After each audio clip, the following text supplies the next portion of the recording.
नमस्कार विद्यार्थी मित्रांनो तसेच पालक, मी doctor Vishal Khadse, Leelamata medical guidance centre Nashik.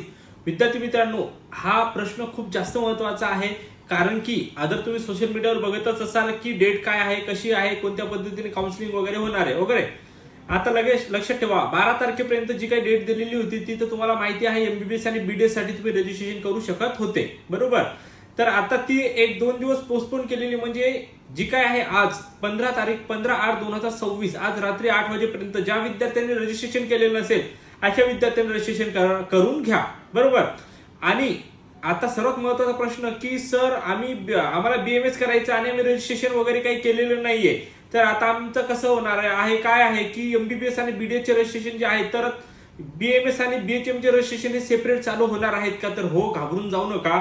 एवढे कॉल येतात, एवढे मेसेज येतात आणि प्रत्येकाचा एकच क्वेश्चन असतो की सर बीएमएस आणि बीएचएम चे रजिस्ट्रेशन हे 12 तारखेनंतर चालू होणार होते, अजून डेट आलेली नाही, आता आम्ही रजिस्ट्रेशन करायला पाहिजे होतं का, आता रजिस्ट्रेशन होईल की नाही, ह्या बऱ्याच विद्यार्थ्यांचा म्हणजे गैरसमज आहे, प्रश्न आहे.